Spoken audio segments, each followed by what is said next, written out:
Hello student, कैसे हैं आप लोग। आज मैं आप लोगों को क्लास 12 जीव विज्ञान का चौथा अध्याय जिसका नाम है जनन स्वास्थ्य के बारे में जानकारी दूंगा। जनन स्वास्थ्य जानना आपको इतना ही जरूरी है जितना आपको खाना खाना जरूरी है, क्योंकि अगर आपका स्वास्थ्य बना रहेगा तो हर कार्य करने में आपको रुचि होगी। समझे। आगे अगर हम बात करें जनन स्वास्थ्य को लेके, तो अगर आपको स्वास्थ्य के बारे में पूरी जानकारी होगी तो आगे आप समझ जाएंगे जनन से रिलेटेड स्वास्थ्य क्या होता है। तो इन सब चीजों की जानकारी के लिए इस चैप्टर को पढ़ना स्टूडेंट ही नहीं बल्कि सब लोगों के इस चैप्टर के बारे में जानना बहुत ही जरूरी है। आइए हम देखते हैं इस चैप्टर के अंतर्गत आता क्या है। तो चैप्टर के अंतर्गत ये आएगा कि जैसे जो जनन क्रिया करते हैं, जो नई संतति की हम उत्पत्ति करते हैं, जिन अंगों के द्वारा जनन करते हैं, जनन से नई संतति की जो उत्पत्ति होती है, इस उत्पत्ति के द्वारा कहने का मतलब है जनन के संबंध के कारण हमें बहुत सारी बीमारियों का सामना भी करना पड़ सकता है। अगर हम बिल्कुल सतर्कता से ना रहें तो बहुत सारी बीमारियों का सामना करना पड़ सकता है, जिसके कारण आपका स्वास्थ्य बिल्कुल बिगड़ जाएगा। फिर अगर हम इसकी बात करें, बहुत सारे ऐसे विश्व में दंपति हैं जो बंद होते हैं। बंद मतलब बांझ लोगों को कैसे बच्चे प्रोवाइड किए जाए और कैसे बताया जाए कि वो डॉक्टरों के पास जाए और बच्चों की उत्पत्ति करें। तीसरा, इस चैप्टर के अंतर्गत ये भी बताया जाएगा कि हम लोगों को कैसे रहना चाहिए, कैसे नहीं रहना चाहिए। समझ रहे। आइए हम इस चैप्टर को स्टार्ट करते हैं। इतना इंटरेस्टिंग चैप्टर है, आप अगर पढ़ोगे जीव विज्ञान, अगर आप पढ़ रहे हो इस चैप्टर को तो बिल्कुल आपको मजा आ जाएगा। इस चैप्टर को देखिए। इस चैप्टर का सबसे पहला हेडिंग जो होगा, चैप्टर का नाम ही लिखा है। पहले हम नाम को समझते हैं कि क्या नाम है चैप्टर का। तो जनन स्वास्थ्य। अगर हम बात करें जनन की, तो अपने समान संतान उत्पन्न करना जनन, जो कि हमने पिछले अध्याय 3 में आपको बताया है जनन क्या होता है। फिर अगर हम बात करें स्वास्थ्य की, तो स्वास्थ्य को लेकर पहली बार आ रहा है चैप्टर में, क्योंकि इसलिए हम इस पॉइंट को लिखाना अनिवार्य समझते हैं। आइए हम हेडिंग डालते हैं स्वास्थ्य। हमारी पहली हेडिंग होगी स्वास्थ्य। अगर हम स्वास्थ्य की बात करें तो स्वास्थ्य को कहा जाता है हेल्थ। क्या कहता है? हेल्थ। अगर आपसे कोई पूछे कि स्वास्थ्य या हेल्थ होता क्या है, तो आप बिल्कुल किसी व्यक्ति को देख के ये नहीं बता सकते कि व्यक्ति स्वस्थ है कि अस्वस्थ है। अगर हम बात करें स्वास्थ्य की परिभाषा को, तो आप बिल्कुल 1 सेकंड में याद करिए इसको। स्वास्थ्य का अर्थ रोग की अनुपस्थिति या शारीरिक स्वस्थता ही नहीं, बल्कि स्वस्थ होने के लिए पूर्ण रूपेण मानसिक रूप से किसी की सोच विचार क्या है, समाज में उठने बैठने का तरीका क्या है, इसके बारे में आप जानोगे। फिर इसके बाद आए शारीरिक रूप से आप कैसे दिखते हो, इसके बारे में जानेंगे। समझ ना। जब ये तीनों बातें पूर्ण रूप से होगी आपके शरीर के अंदर, तब आप कहे जाएंगे स्वस्थ हैं। समझे। अब आइए आगे हम बात करें। स्वास्थ्य में सबसे पहला पॉइंट आता है WHO का नाम सुनेंगे आप, WHO। अगर हम बात करें WHO की, इसको कहा जाता है world health organisation. World health organisation, इसको हम हिंदी में कहते हैं विश्व स्वास्थ्य संगठन। क्या कहते हैं? विश्व स्वास्थ्य संगठन।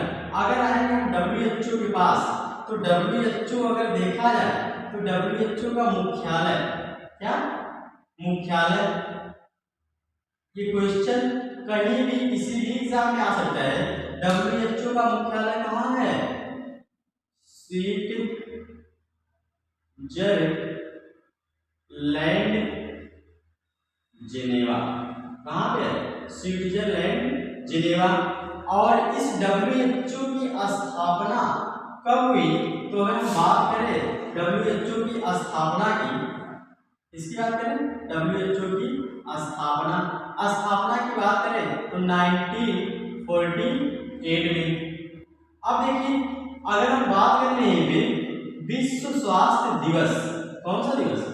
विश्व स्वास्थ्य दिवस। विश्व स्वास्थ्य दिवस कब मनाया जाता है?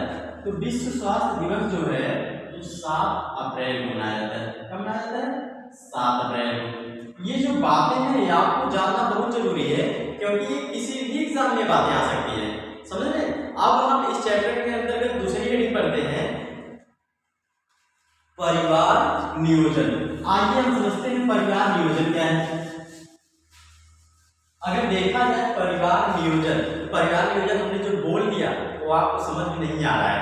आइए हम हेडिंग डालते हैं। हेडिंग हमारे पास है क्या? परिवार नियोजन। परिवार नियोजन। देखिए परिवार नियोजन जो हेडिंग आपने डाल दिया, मतलब हमने डाल दिया, वो आपको बिल्कुल अच्छे से समझ में आया कि परिवार नियोजन है क्या। लेकिन अगर हम इसकी इंग्लिश की बात करें तो तुरंत आपको समझ में आ जाएगी। परिवार नियोजन मतलब क्या है? Family planning. क्या है? Family planning. मतलब कहने का इससे पहले, मतलब अभी भी है, एक व्यक्ति मतलब एक हस्बैंड वाइफ के बीच में अनेक बच्चे आ जाते थे, जिसके कारण घर में आगे चल के भविष्य में बहुत परेशानियां होती थी। तो भारत सरकार देखे भैया ये सब बहुत बवाल चल रहा है, आगे सिर्फ झगड़ा झंझट लड़ाई ही होगा, इसलिए उन्होंने क्या किया? परिवार नियोजन को देखा कि मतलब अगर परिवार नियोजित रहेगा तो बहुत सारी सुविधाएं इनको मिल पाएंगी। तब उन्होंने क्या किया? परिवार नियोजन एक विधि का निर्माण किया, परिवार नियोजन की योजना बनाई। अब देखिए परिवार नियोजन क्या है? Family planning. अगर इसके अंतर्गत देखा जाए तो आइए 2 मिनट में आप याद करिए इसके अंतर्गत क्या है। तो आप पहले लिखोगे मानव एक सामाजिक प्राणी है, अतः मानव जाति में परिवार ही जनसंख्या की इकाई होता है। फिर मानव जनसंख्या की वृद्धि को कम करने के लिए नियोजित तरीके से संतान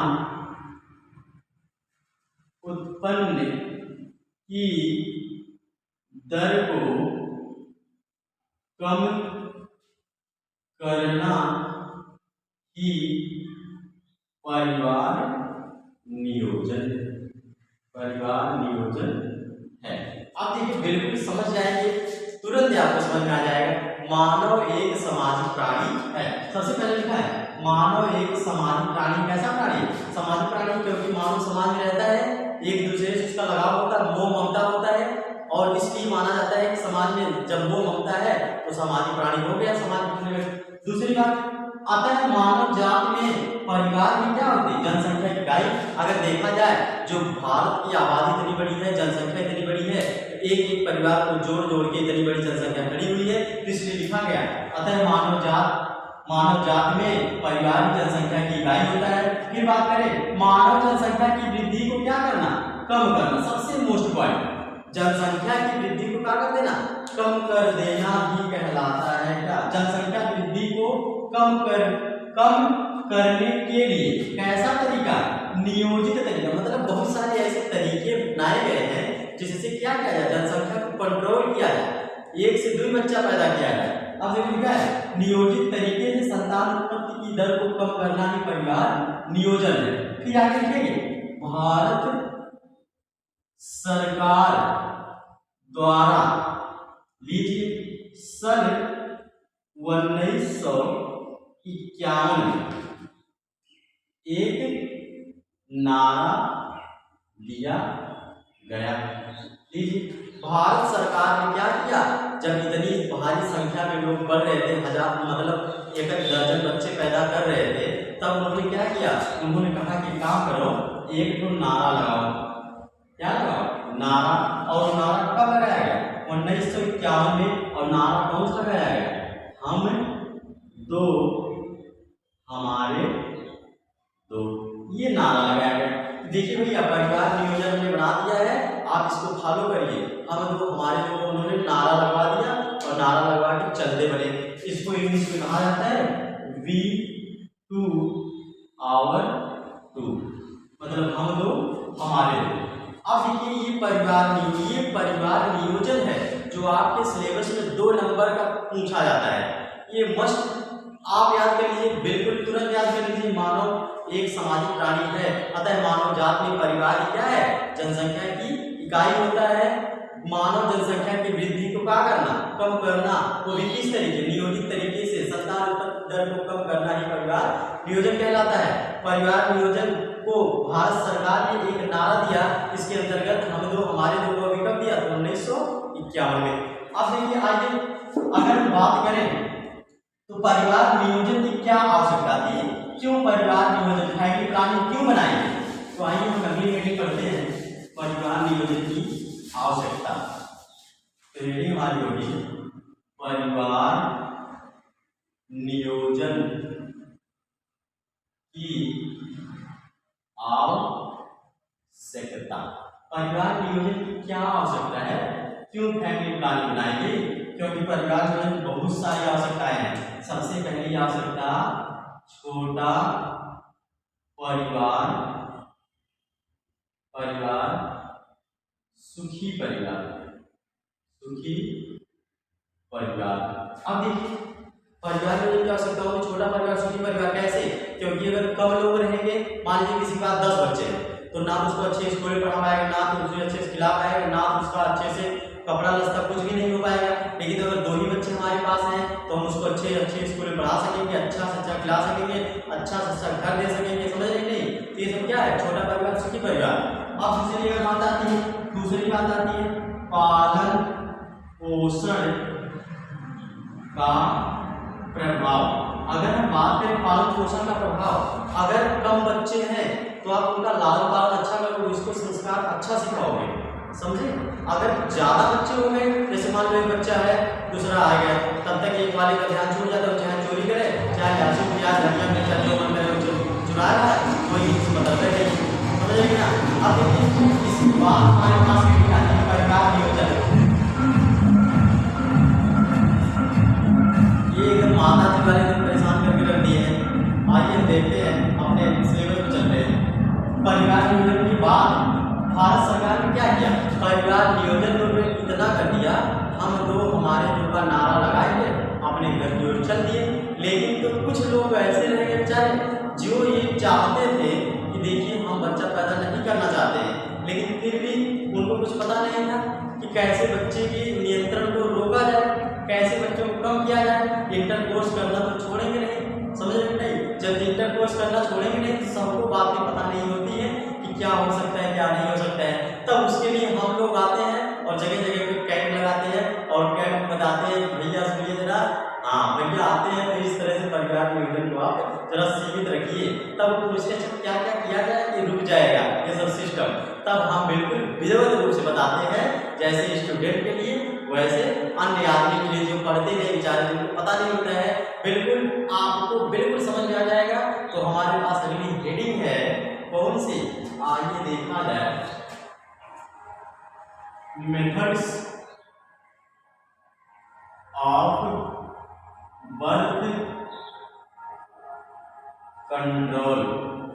मेथड्स ऑफ बर्थ कंट्रोल, अगर हम बात करें तो बर्थ कंट्रोल क्या है, संतति नियंत्रण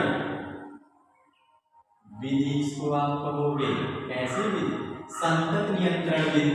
अगर अभी ना समझ में आया तो याद लगा के दूसरी वीडियो लिख देते हैं, बिल्कुल प्यारी से हेडिंग आप लिखिए, कंट्रासेप्टिव मेथड्स। कौन से मेथड, कंट्रासेप्टिव मेथड्स, इसको कहा जाता है हिंदी में गर्भ निरोधक विधि। अब लीजिए गर्भ निरोधक विधि, गर्भ निरोधक विधि कहो या तो गर्भ निरोधक तरीके भी कह दो। मतलब ऐसा तरीका बताइए सर कि जिसके कारण गर्भधारण ही ना हो महिला में, चाहे कितना भी इंटरकोर्स किया जाए तो उसके लिए हम लोग आगे आते हैं और उनको बताने का पूर्ण रूप से प्रयास करते हैं, बिल्कुल उनकी भाषा में कि समझ में आ जाए। वैसे आप किताबी भाषा में समझिए हमसे, जो आपको बिल्कुल देखते देखते समझ में आ जाएगा एक्चुअली में है क्या। तो आइए, इसकी बहुत सारी विधियां हैं, तो विधियों को देखते हैं ध्यान से कौन कौन सी विधि है। सबसे पहले हमारे पास है प्राकृतिक विधि। कौन सी विधि? प्राकृतिक विधि। प्राकृतिक विधि हमने सबसे पहले उनको बताया कि काम करिए, प्राकृतिक विधि का इस्तेमाल करिए, ना तो कोई इन्फेक्शन, ना तो कोई परेशानी, तुम भी अच्छे से, वो भी अच्छे से, जो आने वाले हैं वो भी बेचारे अच्छे से, समझ रहे ना। प्राकृतिक विधि जिसको कहा जाता है नेचुरल मेथड्स। क्या कहा जाता है? Natural methods. अगर प्राकृतिक विधि को देखा जाए तो एक एक करके हम लिखते जाते हैं, पढ़ाते जाते हैं, मजा आ जाएगा, समझ रहे ना। प्राकृतिक विधि में अगर देखा जाए तो इसमें लिखोगे प्राकृतिक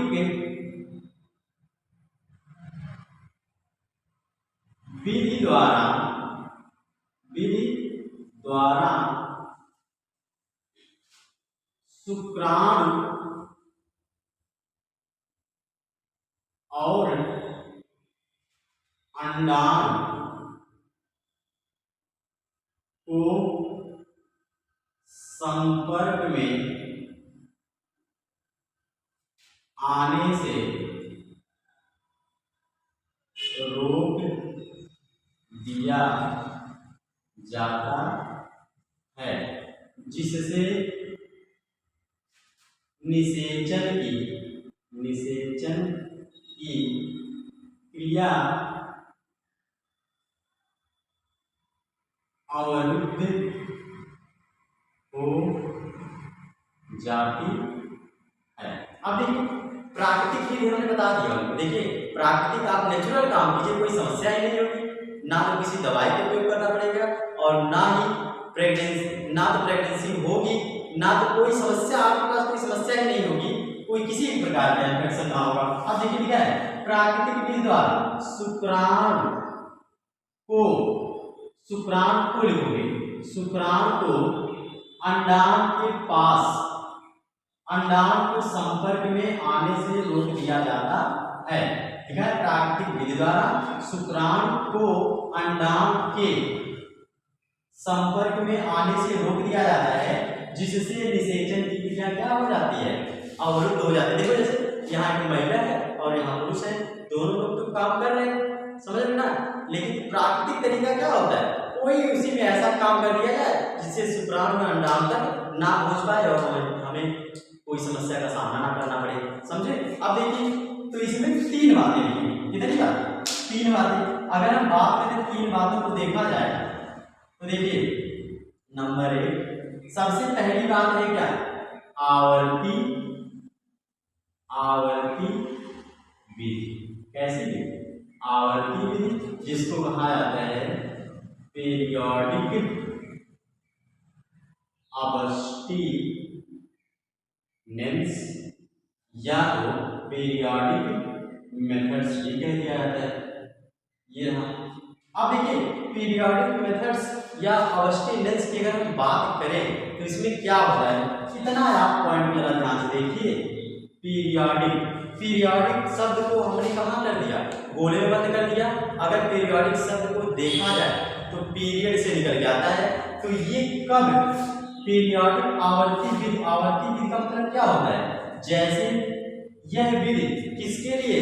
स्त्रियों के मासिक चक्र को देखा जाता है कि कब क्या किया गया जिसके कारण संतति उत्पत्ति की कोई समस्या नहीं होगी। तो देखिए, जैसे स्त्रियों में मान लीजिए ये जो मासिक चक्र होता है, ये कितने दिनों की साइकिल है? 28 दिनों की साइकिल होती है। मान लीजिए जैसे 1 तारीख को मासिक चक्र हो रहा है महिला में, समझ रहे? तो 2 3 4 5 6 7 8 9 10 11 12 13 14 15 16 18 28, समझेगा? ऐसे मासिक चक्र होता है। मान लीजिए 1 तारीख को मासिक चक्र हुआ, तो इसमें मासिक चक्र में होता क्या है, 1 तारीख से लेके 4-5 दिन तक, मतलब जब से मासिक चक्र स्टार्ट होता है 4 से 5 दिन तक क्या होती है, 4 से 5 दिनों तक महिला में ब्लीडिंग होती है। अगर हम बात करें ब्लीडिंग की तो रक्तस्राव होता है, जिसमें कितना रक्त बहता है, हमने पिछली क्लास में पिछले अध्याय में बताया है कि एक बार मासिक चक्र के समय 50 से 150 ml रक्त का लॉस होता है, रक्त की क्षति होती है। अब देखिए इतने दिनों तक ब्लीडिंग हो रही है, कोई समस्या नहीं, इन दिनों अगर आप इंटरकोर्स कर रहे हो तब भी कोई परेशानी नहीं हो सकती, असंभव कोई परेशानी होना। अब देखिए इसके बाद 6वें 7वें 8वें 9वें 10वें 11वें 12वें 13वें 14वें आप जानते हो मासिक चक्र जब से आ रहा है तब से लेके काउंटिंग करिए 14वां दिन जो होगा मासिक चक्र का, उस दिन मान लीजिए 14वां दिन हमने बोले भी बंद किया, 14वें दिन होता है ओवुलेशन। क्या होता है ओवुलेशन। अगर हम बात करें 14वें दिन की तो 14वें दिन होता है ओवुलेशन, उत्सर्जन होता है, इसको लिखोगे अंडोत्सर्ग। क्या होता है अंडोत्सर्ग होता है। अब देखिए ये 14वें दिन तो जो अंडोत्सर्ग हुआ, 14वें दिन अंडोत्सर्ग हुआ, अगर मान लीजिए आप इन दिनों को छोड़ देते हैं, इन दिनों को क्या किया इंटरकोर्स कर रहे हैं, नहीं इंटरकोर्स ना कर रहे हैं मान लीजिए, हाँ ऐसा व्यक्तिगत लोग समझते हैं कि मासिक चक्र के दौरान अगर इंटरकोर्स की क्रिया होगी तो महिला प्रेगनेंसी हो सकती है, ये बिल्कुल आपका सोचना गलत है। अब देखिए इतने दिनों को अवॉइड कर देते हैं, फिर इसके बाद स्टार्ट हो जाते हैं, और जब स्टार्ट हो जाते हैं तो क्या पता चला 10वें 12वें 13वें 14वें दिन तक उनका प्रोसीजर चल ही रहा होता है। तो अब देखिए जब प्रोसीजर चल रहा होता है तब मान लीजिए अगर 10 तारीख को 11 तारीख 12 तारीख 13 तारीख 14 तारीख इन तारीखों को अगर देखा जाए मासिक चक्र के 11वें 12वें 13वें 14वें दिन अगर इंटरकोर्स की क्रिया होती है तो निषेचन की संभावना लगभग हो जाती है, क्योंकि अंडाणु जो होता है कब निकलता है 14वें दिन। अब देखिए अगर हमें अपना स्वास्थ्य बनाए रखना है, जन्म स्वास्थ्य बनाए रखना है, मतलब हम बच्चे की उत्पत्ति नहीं चाहते हैं, तो आवर्ती विधि का इस्तेमाल करते हैं, जो प्राकृतिक विधि है कि महिला के मासिक चक्र के दौरान उसके मासिक चक्र के बाद जो 14वां दिन आ रहा है उन दिनों को देखा जाए 1 2 3 4 5 6 7 17 में जोड़ दो, इन 7 दिनों को क्या किया जाता है अवॉइड किया जाता है। क्या किया जाता है अवॉइड किया जाता है, मतलब इन 7 दिनों को अगर आप इंटरकोर्स की क्रिया नहीं करते हो तो प्रेगनेंसी के कोई चांसेस नहीं बनते हैं, यह आवर्ती विधि में बताया जाता है। दूसरी विधि हमारे पास है, अगर देखा जाए तो दूसरी विधि हम चलते हैं, हमारे पास दूसरी विधि है। दूसरी जो विधि है प्राकृतिक विधि की दूसरी विधि है स्तनपान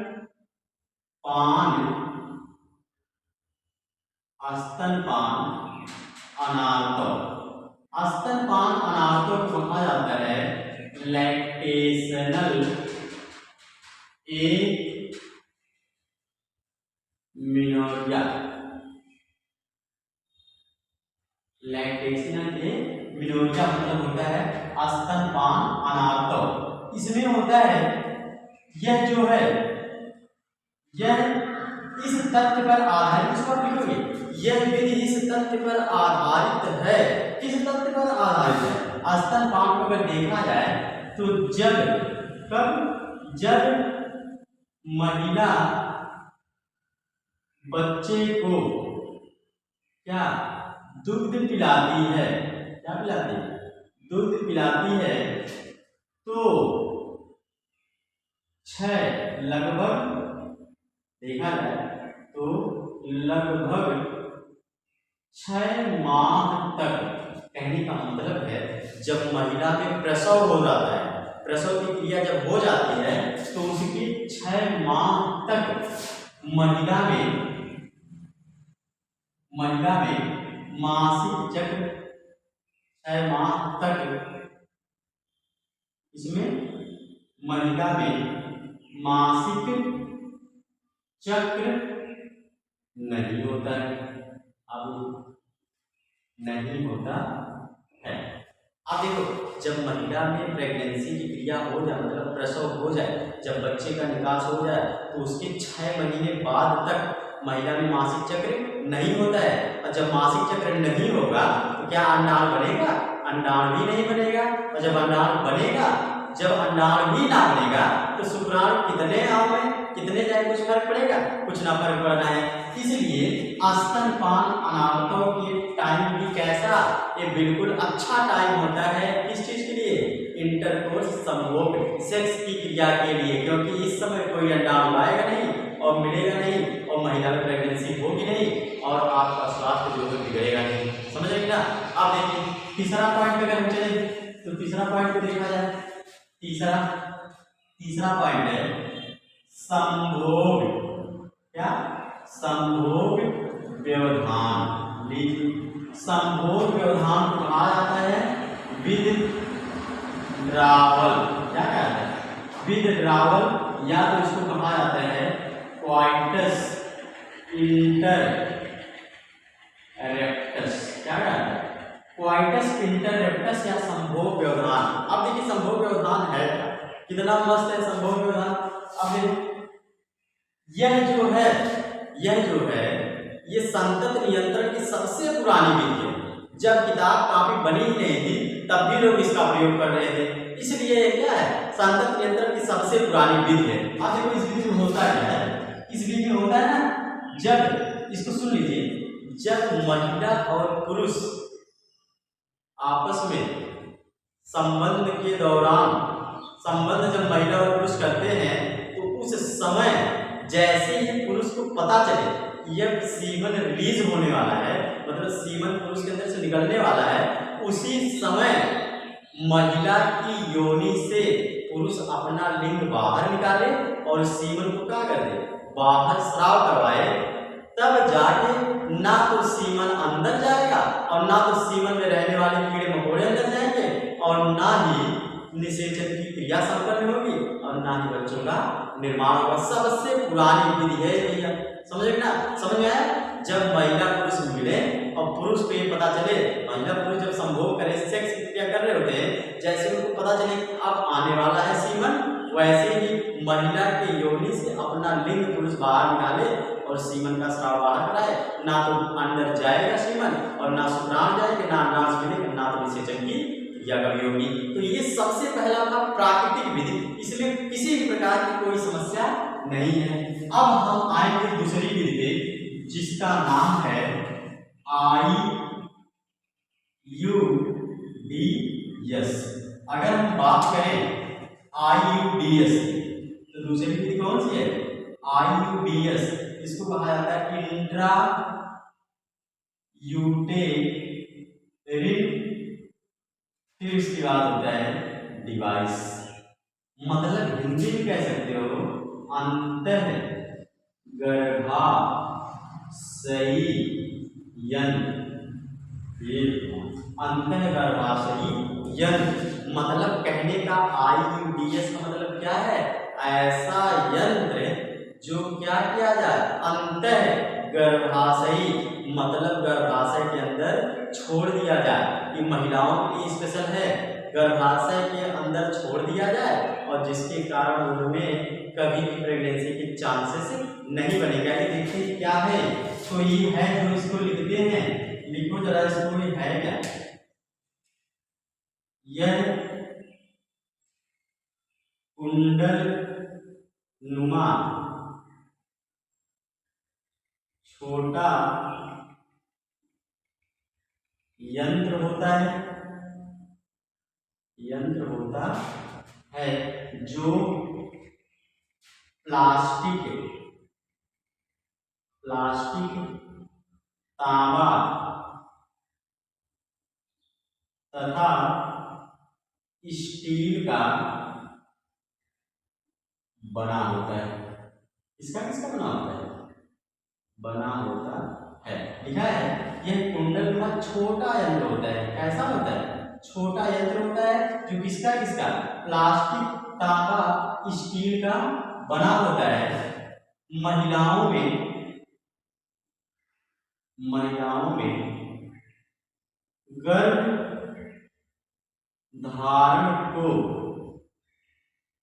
रोकने के लिए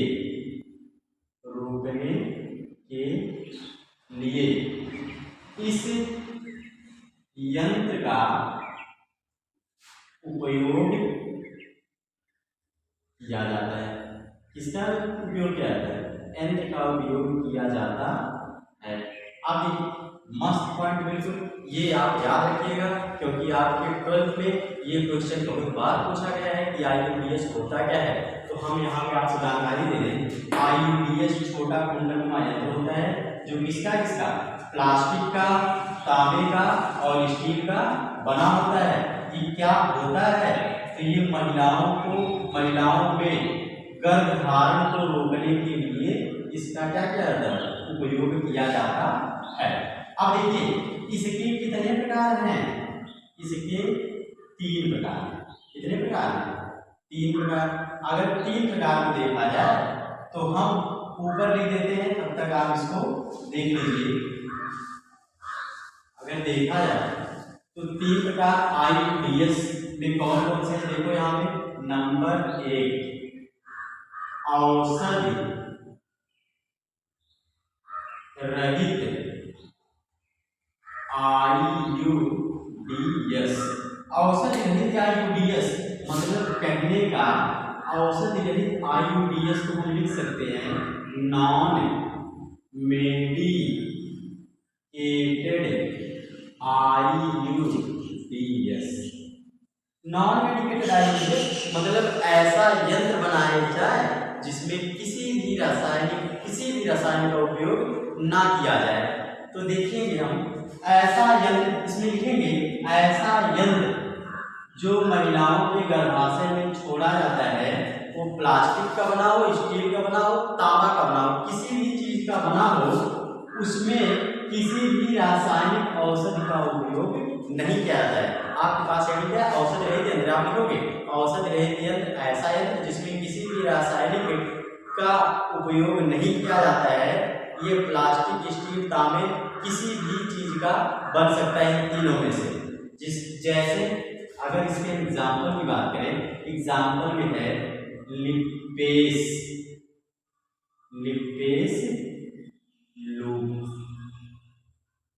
लिपेस लूप्स।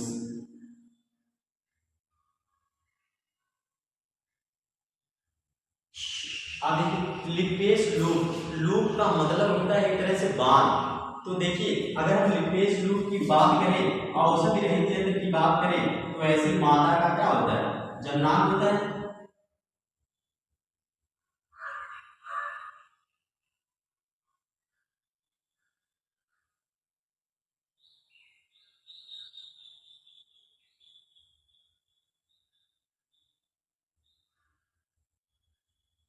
ऐसे मादा का क्या होता है?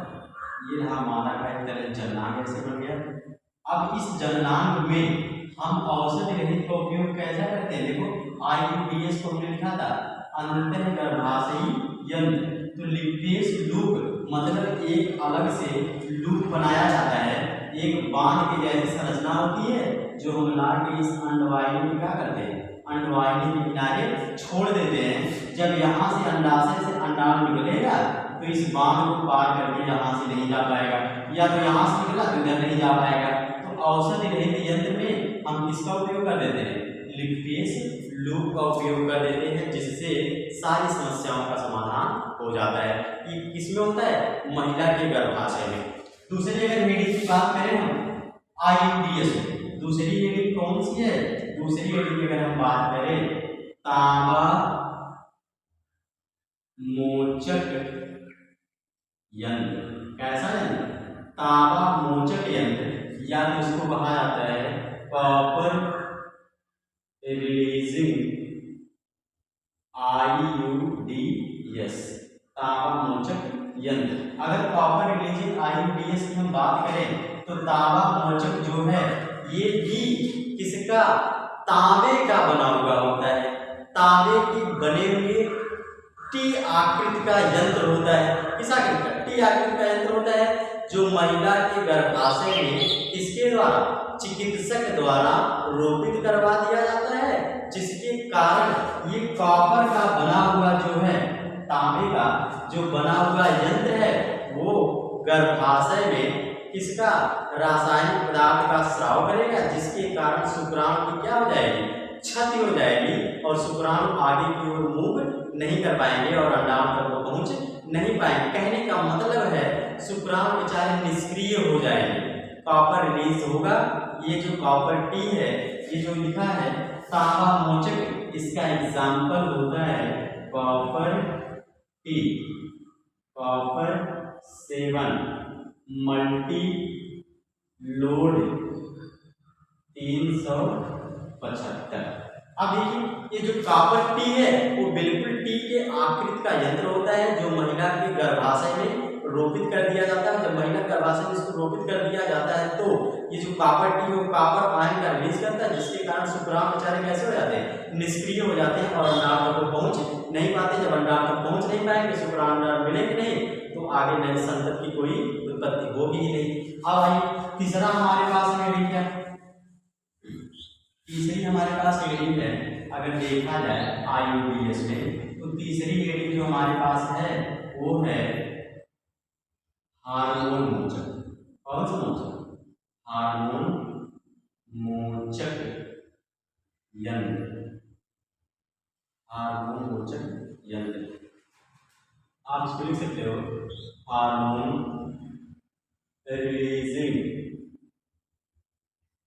IUDS। अब देखिए हार्मोन मोचक अगर यंत्र की बात करें, जैसे मान लीजिए महिला और पुरुष मिल गए, निषेचन की क्रिया भी क्या हुई, हो गई, हो जाने दीजिए। इतना काम जब हो गया तब लोग जा रहे थे सुरक्षित स्थान को देखने कि कहाँ पे हम लोगों का लालन पालन हो पाएगा। तो गर्भाशय की ओर जब जा रहे थे तब गर्भाशय में एक ऐसी औषधि का उपयोग किया गया जिसके कारण गर्भाशय क्या कर दिया, वो कहा कि बस करो भैया, हमारे पास कोई आपके लिए पनाह नहीं है। तो यही होता है हार्मोन मोचक, हार्मोन वाला लेप लगा दिया जाता है, ऐसा हार्मोन दे दिया जाता है जिसके कारण गर्भाशय क्या होता है, निष्क्रिय हो जाता है। अगर इसका एग्जाम्पल देखा जाए तो एग्जाम्पल क्या है, तो इसमें है प्रोजेस्टेरोन और फिर है LNG-20। क्या है, प्रोजेस्टेरोन और LNG-20। अब आगे तीसरी जो विधि है संतति नियंत्रण की, गर्भ निरोधक ना हो पाए महिला में, इसकी जो तीसरी विधि है, तीसरी विधि की ओर चलेंगे। अब तक दुइये विधि पढ़ रहे थे, अब तीसरी विधि की ओर चलेंगे। आइए